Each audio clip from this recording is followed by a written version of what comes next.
Welcome back. Our friend Steve Gaito with Retirement Resource Management is back with us, and we're going to talk today about some things we can control in this crazy market situation that we are involved in right now. That sounds like a good idea, to try and control some of those things at least. When we look at the volatility of this stock market, and tomorrow we've got taxes for those that extended, they've got to file those. So or quarterlies. Quarterly taxes, all those things coming in. But it reminds me of a story. A friend of mine is a professional golfer, and he shares that on the PGA Tour, seldom does the golfer that wins win on an amazing shot. Yeah.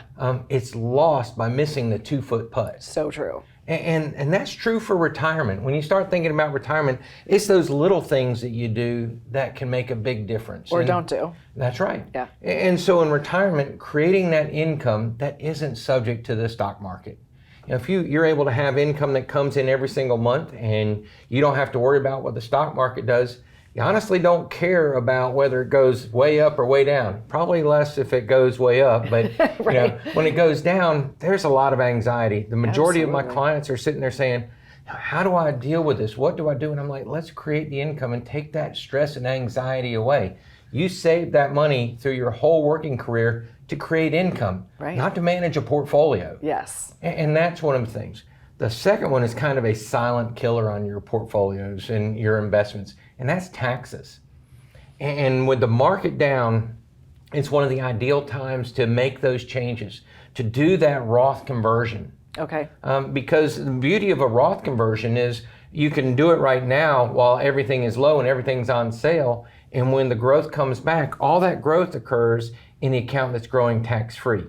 Which everybody loves the words tax-free. Tax-free is a wonderful thing. It is a wonderful phrase. Yeah. But the other reason that becomes so important is later on when they change taxes or you have a death of a spouse, people don't think about that, but that's a tax increase to most people. Okay. And so because you're changing from filing married right. to filing single. Right. And if you don't have your income subject to income taxes, you then have the ability to have no change in your lifestyle. The government didn't get more. Right. And when I work with folks, that's one of the things I'm always trying to do is, not what the impact is today, but what's the impact over your lifetime?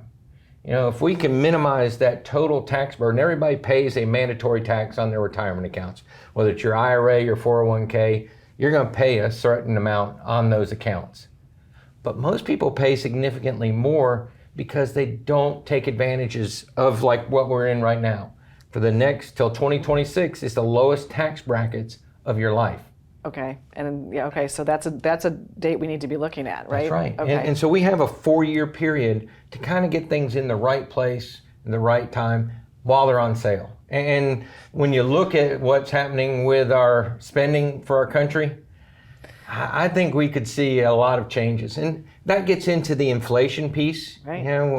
That's the second main one. The market's falling and everything's going up. Right. How do I deal with that? Well, you've got to find retirement income things that have something that adjusts for inflation. Social Security is a great example. They're going to see an increase in their Social Security benefit 8, 9, 10%, simply because inflation has been so good. That helps those seniors. You have to repeat that with your own plan to make sure that you've got a mechanism in place to really create that inflation protection for yourself. Having it subject to the stock market, that's one thing, but the challenge in retirement is you can't have it go all the way down. Right. Because it takes forever to recover. Yeah. And so let's talk a little bit about that. How often should you be kind of taking a look at what your plan is to make sure we're making those proper tweaks?